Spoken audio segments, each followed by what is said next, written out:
Good morning, good afternoon, and good evening to all the doctors. I welcome you all to the 1739th day of uninterrupted webinar of IFPH. Let's start the session with the silent wrap.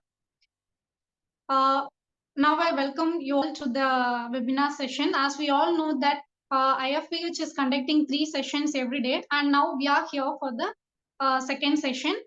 And now I like to welcome today's guest, Dr. Shruti Sarika. She had done his BHMS from RBTS Government Homeopathy College and MPH from Sri Chitra Tirunal Institute.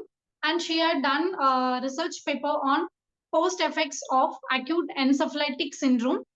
And now she is here to present on the topic of role of homeopathy in managing public health crisis.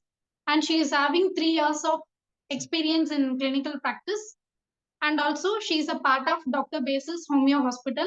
And I'm very happy to declare that we both are from the same family, Dr. Basil's Homeo family. I welcome you, Doctor, once again, Dr. Shruti Sarika, and the mic is yours. You can start the session. Thank you, Dr. Shraddha.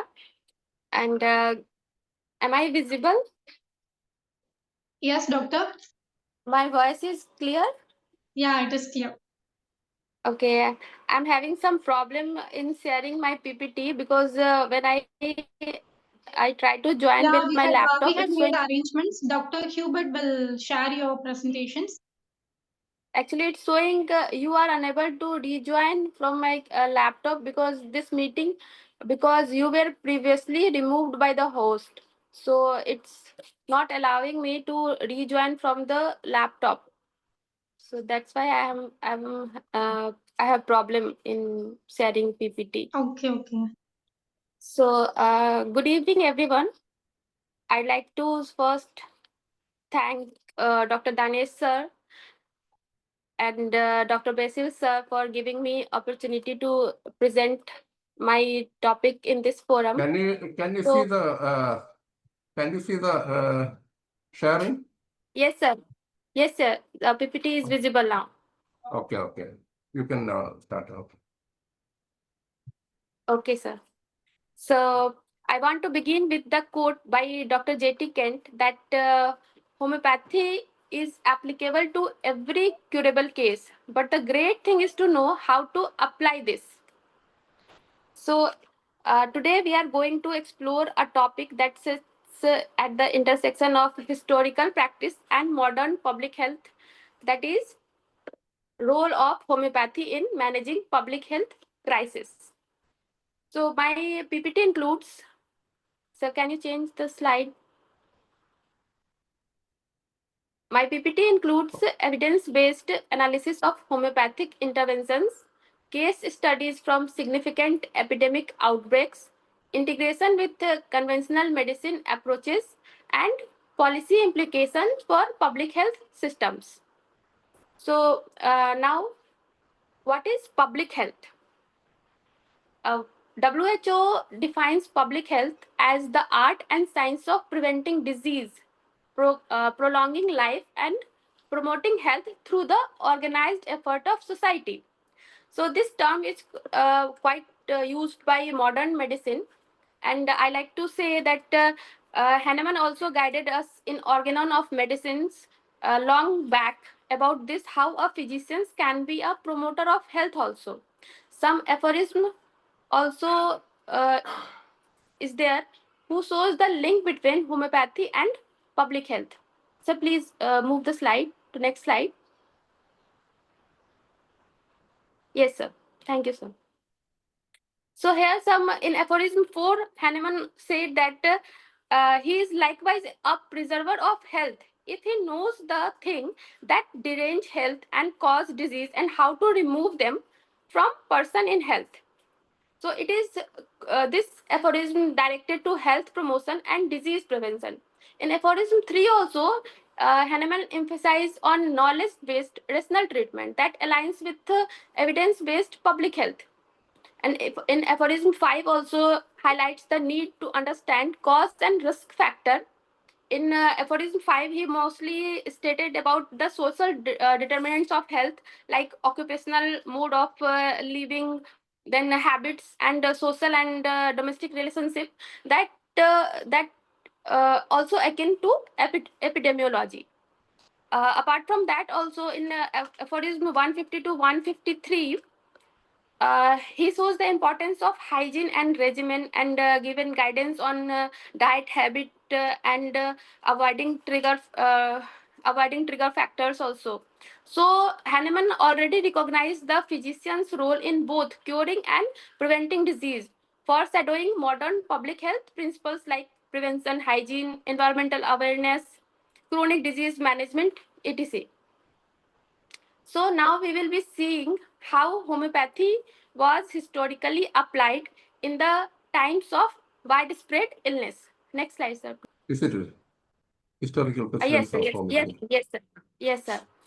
So during 1799, Hahnemann reported first epidemic response for scarlet fever. He used belladonna for the prophylaxis during that time.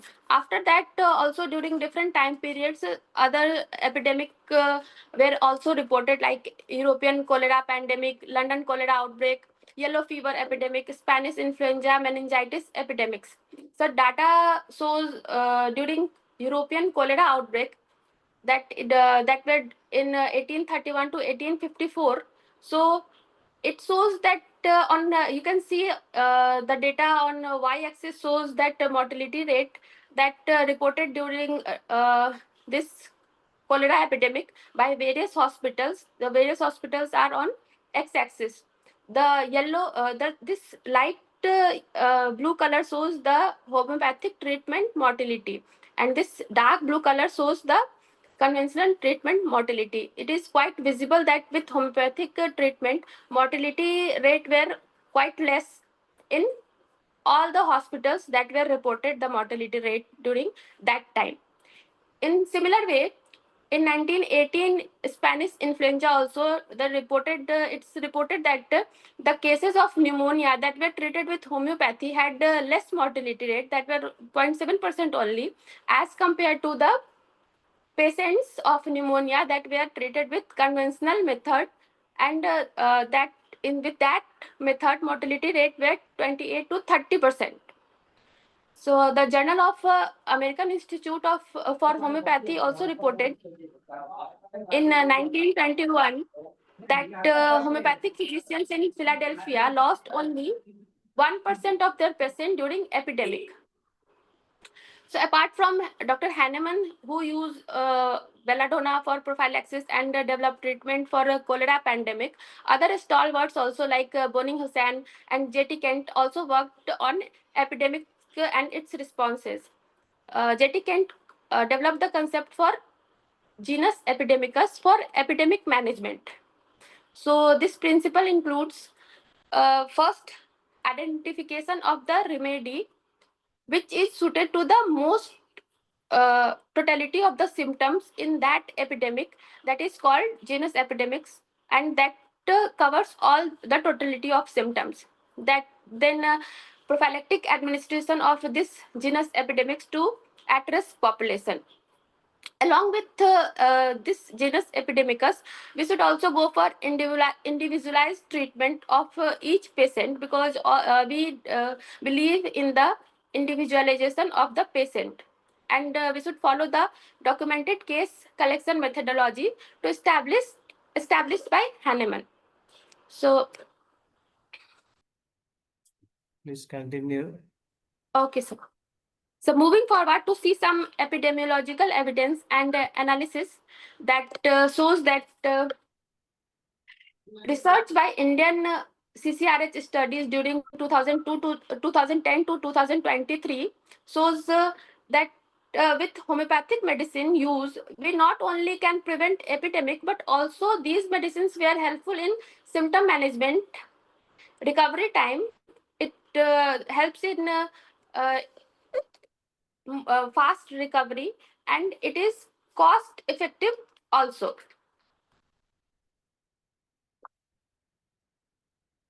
It were very much cost effective also. So research paper used for analysis reported some different type of methodology of this research designs. So some research were RCTs, randomized controlled trials, that the data that the evidence gathered from this RCTs were quite authentic, because in this research design, it measures has been taken for addressing all the biases. Then some observational studies also include in this analysis, meta-analysis of the data, that include some observational studies that include cohort study and case control studies. Cohort studies follow longitudinal study which can establish the association between exposure and health outcome. And in some descriptive method also that include case series for analyzing a group of patients for effectiveness of the treatment. Some methodological considerations were there in this uh, uh, reported research papers that includes challenges in double blinding, because we use individualization approach, so it's very difficult to go for double blinding research. And outcome variability is there due to different uh, different potencies, so different symptoms reduction. So outcome variability based on potency selections also seen there, and integration of classical homeopathy versus clinical homeopathic protocols also there. So meta-analysis of all these papers shows that 67.3% of observational studies reported positive outcome for homeopathy in epidemic disease, and 1.4 to 2.1 odd ratio benefit for homeopathic intervention in infectious disease outbreak. 36% reduction in disease incidence with prophylactic applications. We will see some recent Indian epidemiological data that also gives the similar finding, that promotes homeopathic interventions. That in during 2018 Kerala chikungunya outbreak, there were reported that symptoms severity reduced by 43.7% in comparison to standard care. Then, in the similar way, when acute respiratory infections were there in West Bengal during 2019 to 2020, where homeopathic prophylaxis were used, it shows that 38.2% lower incidence in intervention group. In similar way, during dengue prevention Maharashtra, where Epitorium perfolatum were used as prophylaxis, it shows 52.1% reduction in cases with homeopathic prophylaxis. Similarly, during COVID-19 response in 2020 to 2022, with integrative protocols, there were 21.5% reduction in hospitalization rate. So now moving forward with epidemiological evidence and statistical analysis, that moving forward from this, we can go like this implication of epidemic management includes 3-tier approach. We can use as prophylaxis, then we can use homeopathy for early intervention, where the disease in just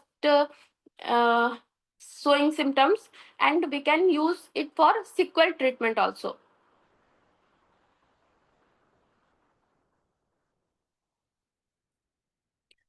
In now Dr. Hahnemann also guided us on how homeopathic medicines work. So this aphorism shows that how this medicine works on our body and how it may cure. It is curing the symptoms during any disease conditions. So many research are going on, and so many research published that how potentization works, how water molecules have the ability to create memory of the drug in that, and the alcohol used for that help enhancing the retaining the power, retaining the memory of that drug. So I'm not going in detail with these how medicines act. We will go to some theoretical framework about genus epidemics and its applications. In Organon of Medicine, the aphorism 100 to 102, Hahnemann says that how to reach on genus epidemics. He said that he quoted in the intervention in the investigation of such epidemic disease, the physician who has treated several cases of the same disease already will have observed and noted the characteristic symptom, and thus will have already found the homeopathic remedy. So this is how we can go. We can search for epidemic specific remedies. Some protocol guideline is there for selection and application of genus epidemics, which include first collection of the complete symptoms. We should approximately collect symptoms from 20, at least 20% to get the complete picture of the prevailing epidemic, and we should focus more on characteristic, peculiar, and unusual symptoms. Then classification and analysis of symptoms should be done according to frequency, intensity, and uniqueness of the symptoms. After that, according to the grading of the symptom, repertorization should be done to select the remedy that covers totality of the symptom. With that remedy, first pilot study should be launched to know the assessment of the outcome. So before mass distribution, first pilot study should be done. After that, knowing the outcomes and knowing the results, after that mass distribution with systematic monitoring of epidemiological parameters should be done. So let's see some use of genus epidemics and their effectiveness during past epidemic globally. So we already seen that 1799 Hahnemann used belladonna as prophylactic in scarlet fever epidemic. So it's documented. It was documented that there were 97% protection rate were there with belladonna as prophylaxis.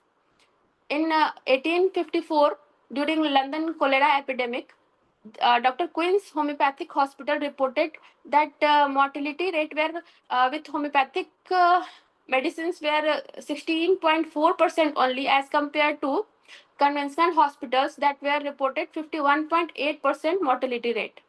During 1918 Spanish influenza, where Gelsemium, Bryannia, Epatorium medicines were used, mortality rate were 1.05% only, as compared to conventional treatment where mortality rate were 30%.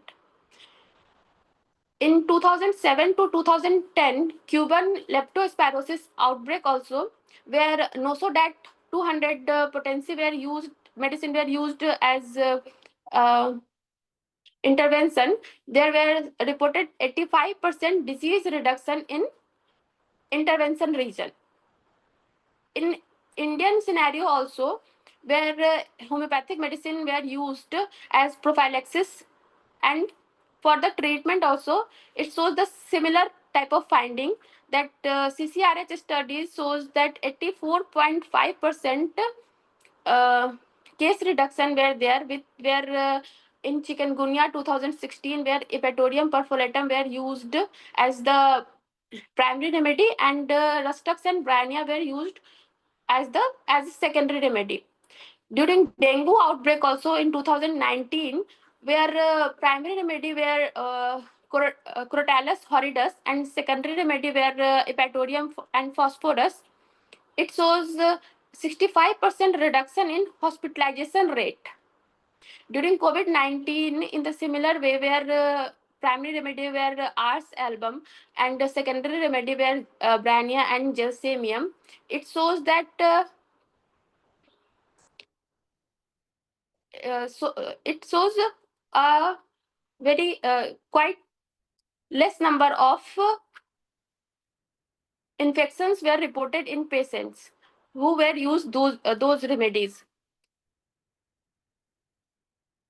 So here contemporary research developments also, that digital repertorization is also there, where AI assisted symptom pattern recognition for rapid genus epidemics identification is there.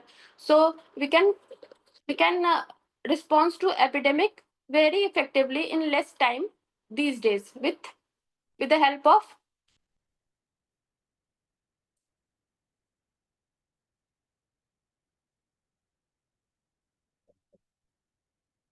these computer aids. Now we will see some Indian epidemic response data with homeopathic intervention. In Kerala JE outbreak during 2018, it shows 87% reduction of mortality by 0.43% in treatment group as compared to mortality in control group that were 3.27%. In the similar way, in Maharashtra dengue, the 65% reduction were there in the treatment group in the incidence of the disease. That 4.1% people shows less incidence of the disease as compared to control group where incidence were 11.8%. In the similar way, in COVID-19, Gujarat study shows that 42% reduction in infection where Ars album used as prophylaxis as compared to no prophylaxis use. So here in India, more than 21 states use the homeopathic epidemic protocols, and homeopathic medicines is not only acting effectively, but also it acts rapidly, and it shows the 64.8% average symptom reduction in first 48 hours only. It is very much cost effective also.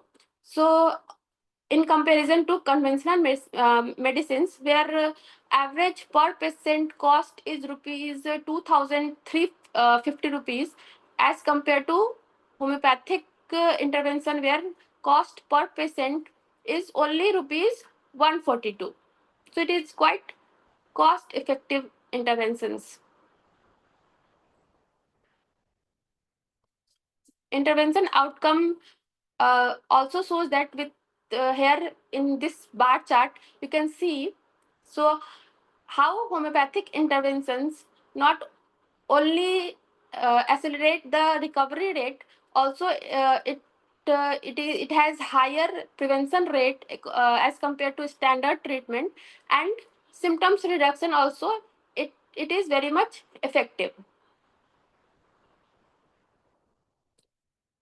Now, in recent COVID-19 pandemic, homeopathic interventions and its outcome shows that Ayush Ministry approved protocol include prophylaxis use of Ars Elb 30, one dose daily for 3 days, repeated monthly until pandemic. And in early stage of the disease, Brania and Gelsemium, based on symptom totality, 30 potency 4 times daily. And during the recovery phase, Ayush Ministry approved China officinalis and Carbo-Veg medicine for respiratory sequel, 200 potency twice daily.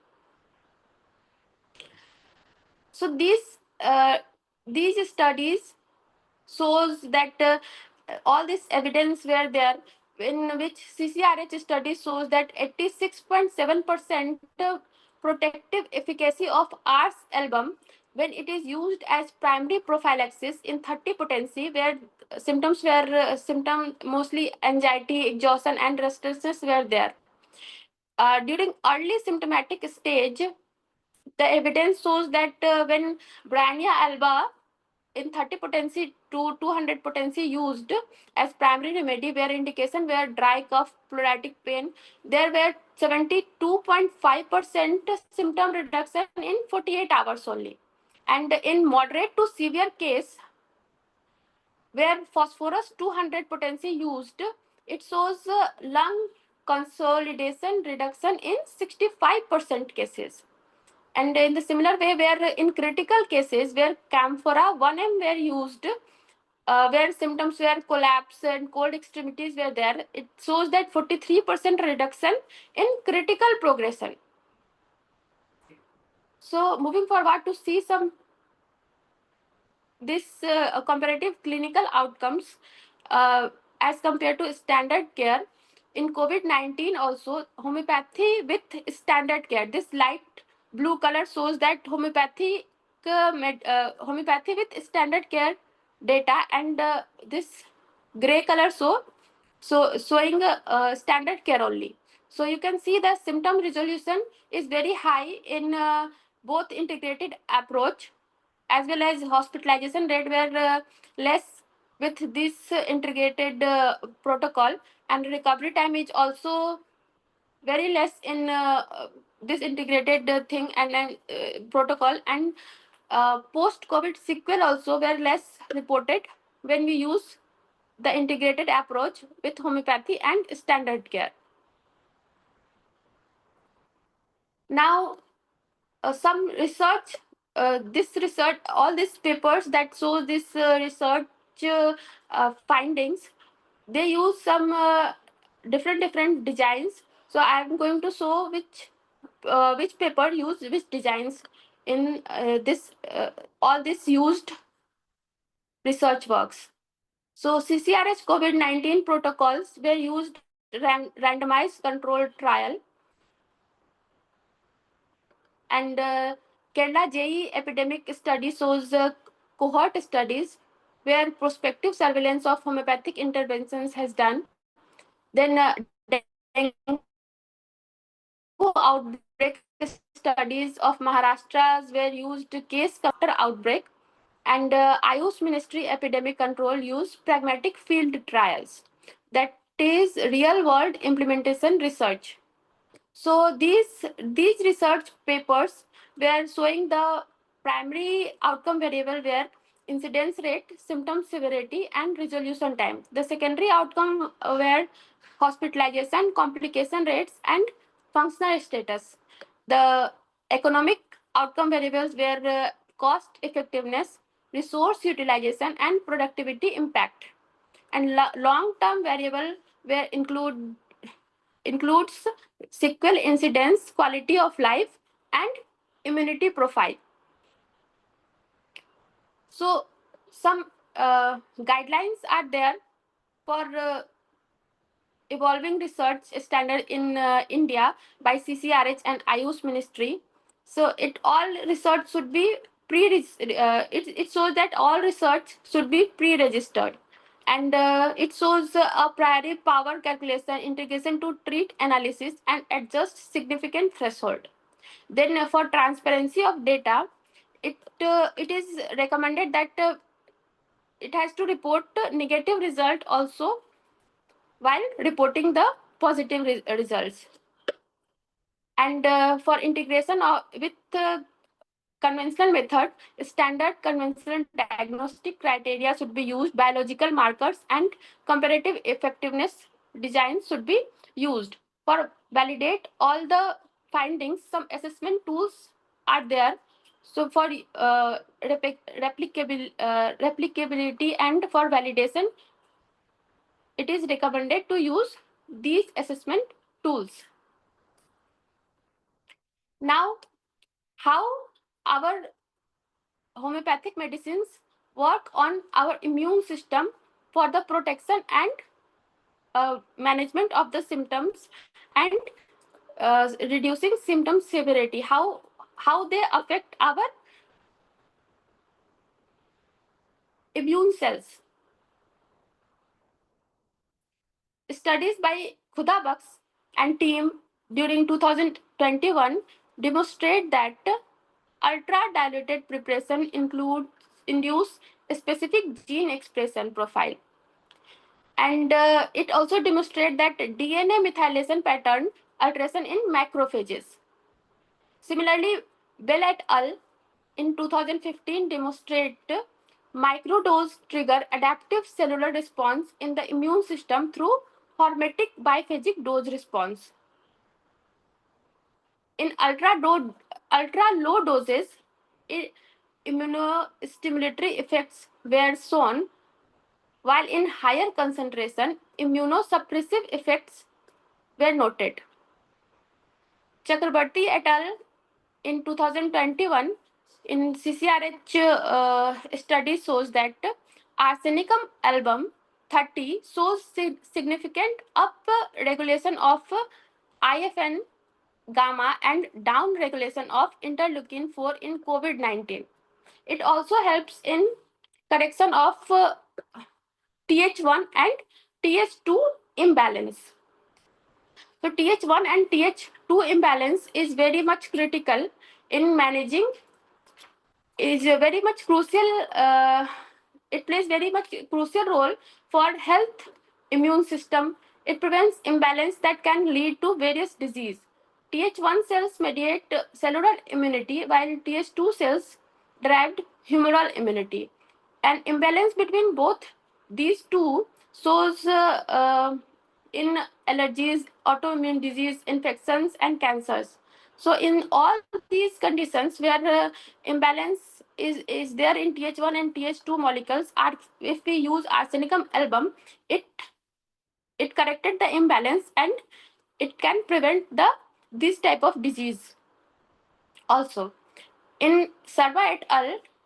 In 2020, AIIMS Bhopal, it reported that Brania 30 reduced inflammatory cytokines in dengue fevers. It medicates cytokine storm, so it regulates all the inflammatory process going on in our body. So it reduced that. So it reduced inflammation during dengue fever. Das et al. In 2018, Kolkata shows that oxylococcinum medicine increase NK cells, natural killer cells, and activity, natural killer cells activity, and CD4 plus count during influenza-like illness. So it enhances innate immunity.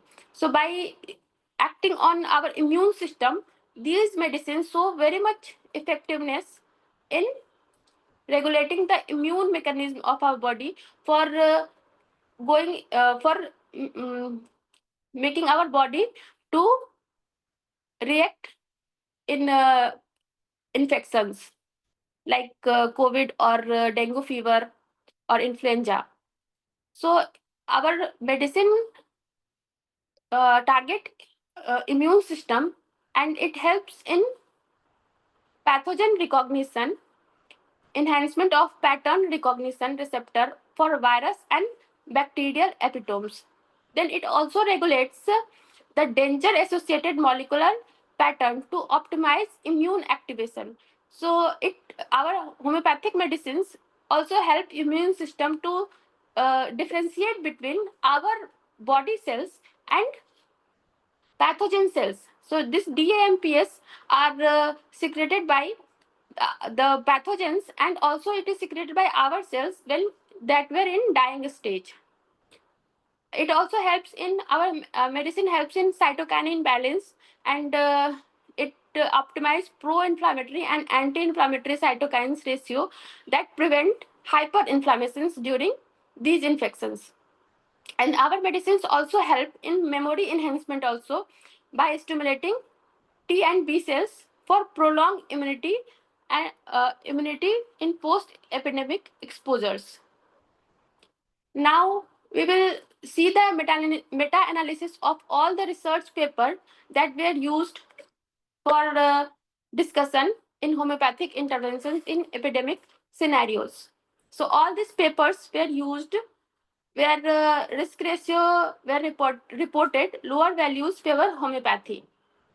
So all this research were test for publication bias, and the p-value is 0.42, that shows minimal publication bias were there. So it shows that all the research papers with positive findings as well as negative findings also included in this meta-analysis of homeopathic intervention in epidemic scenario.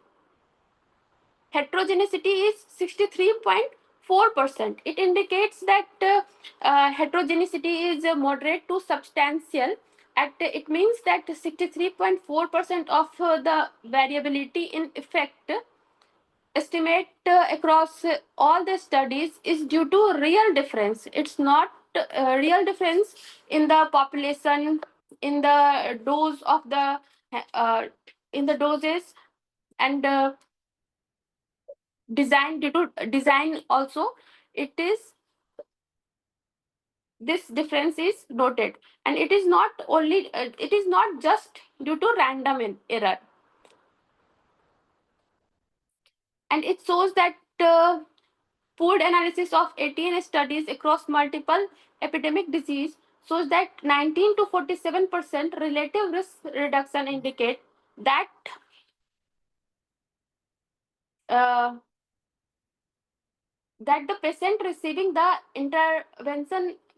intervention like homeopathic medicines as prophylaxis or for case management, they experience 19% to 47% reduction in risk of disease condition in epidemics. So it is very quite favorable for homeopathic medicines as prophylaxis as well as in cases also. Now some analysis of analysis by epidemic types in viral respiratory infections, where 12 studies were included, and remedies were oxylococcinum, influenzinum, RSL, Brania, Gelsemium. It were reported 0.67 RR. It means those who receive treatment is 33% less likely to experience the disease condition as compared to the unexposed group. Now, this is also very strongly evident as the p-value is very less than 0. Is very less than less. It is 0.03. So it is quite strong evidence. In vector-borne disease also, where 7 studies were included, and the remedy were used like Epididium perforatum, Rustux, China salts, Ledum palm, where RR is 0.72. Risk ratio were 0.72. It implies that 28% reduction in risk in intervention group as compared to the control group. So those who received these remedy, there were 28% reduction in the risk. And in gastrointestinal outbreaks, where 5 studies were included, where remedies were Veratrum album, Arsenicum album, Podophyllum, it shows RR 0.81. That implies that a 19% reduction in risk associated with this remedies.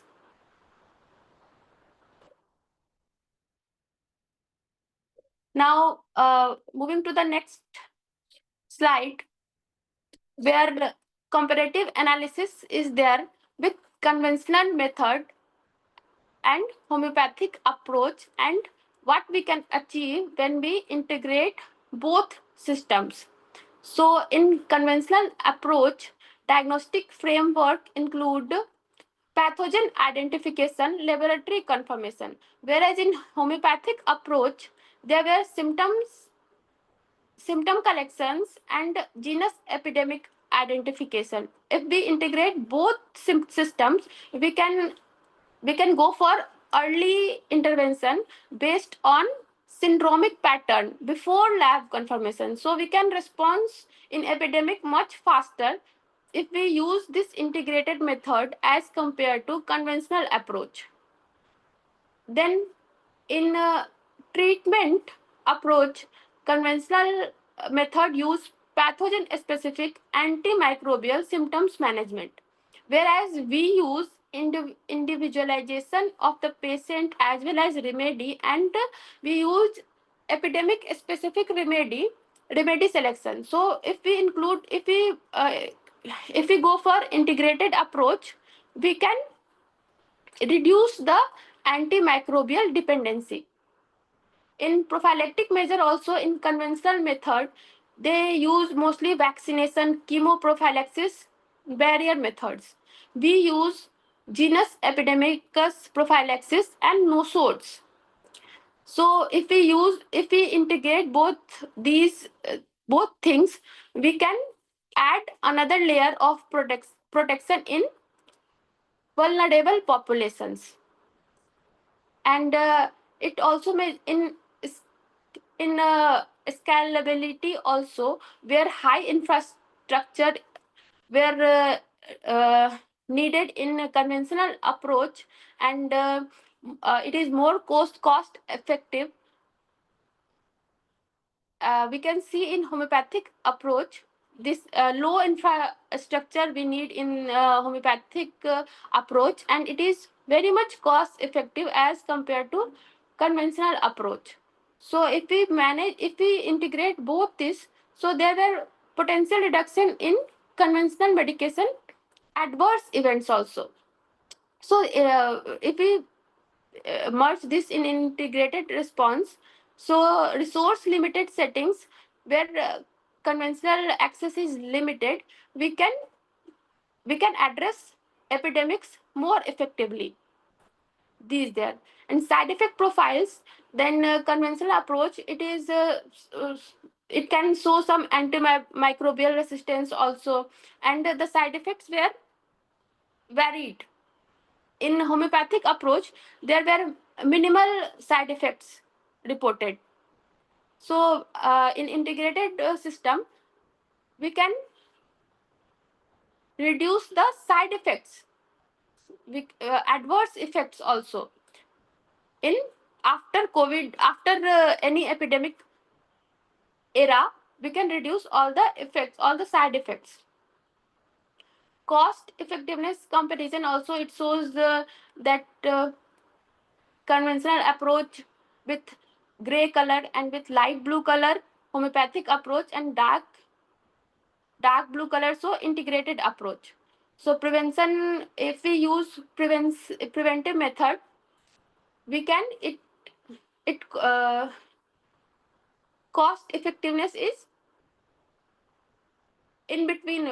With homeopathy it is very much low, but if we include both conventional approach and homeopathic approach, it is lesser than alone conventional approach. For acute treatment also, it shows similar finding, and recovery and support also, long-term management also, integrated approach, we can go for that. Now in integrated case studies that were used in Kerala dengue outbreak in 2018, where we use both conventional method and homeopathic method also, the cost reduction reported were 41%.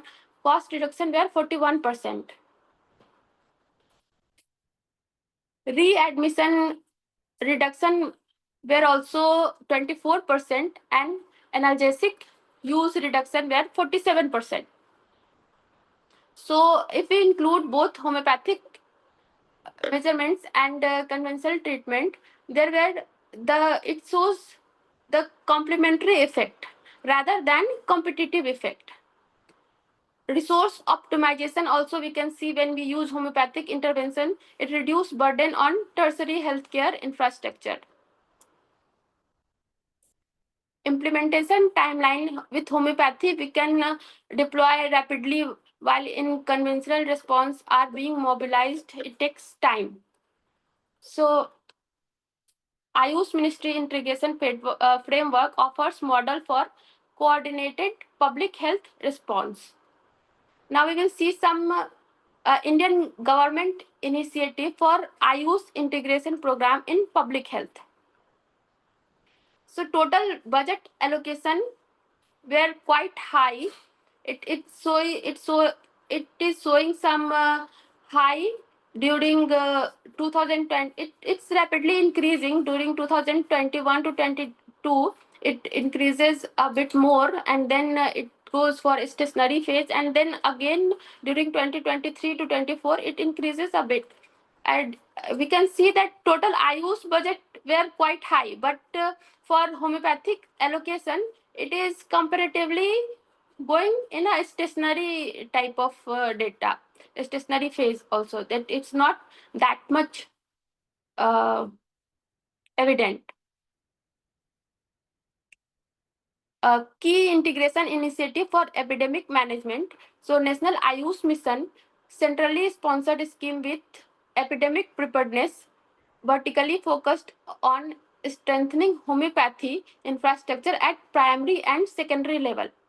It established 62 specialized epidemic response units across 20 states. Infrastructure like development of 12,500 Ayush Health and Wellness Center with homeopathy department for epidemic surveillance and response. So technical protocol for 24 epidemic condition established with conventional homeopathy integrated management pathway. Research initiatives also, Ayush Ayush Epidemic Research Council that established in 2021 to coordinate multi-centric trials during epidemics, currently managing 14 active research projects across India on genus epidemics approach with standardized protocols. A special grant allocation for homeopathic prophylaxis studies. So integrated public health response, there were 28,456 homeopathic practitioners included.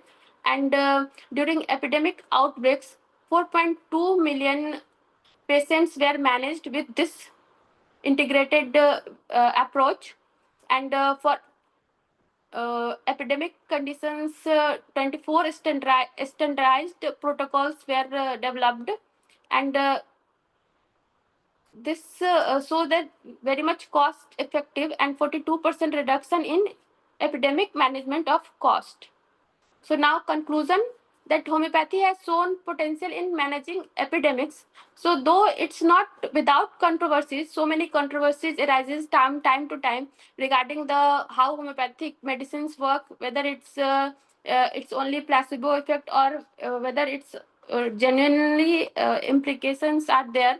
So some research are there to show the data that it's really helpful during epidemic and in all the disease conditions also, not only during epidemics and after epidemic also, for sequel management and sequel treatment also it is very much effective. So we should more focus in for complementing these findings. We should invest more in rigorous research, and we should go for open-minded dialogue for both sides also.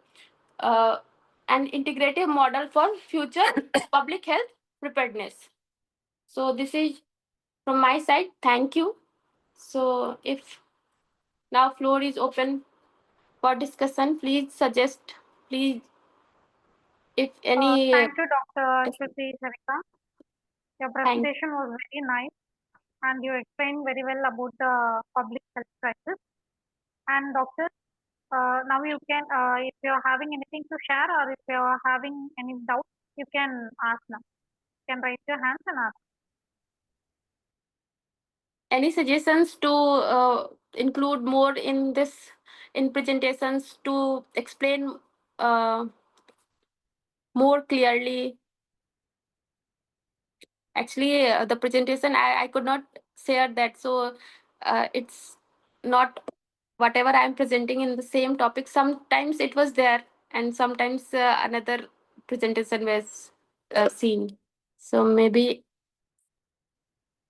Thank you, Dr. Shruti Sarika. It's really a very good session.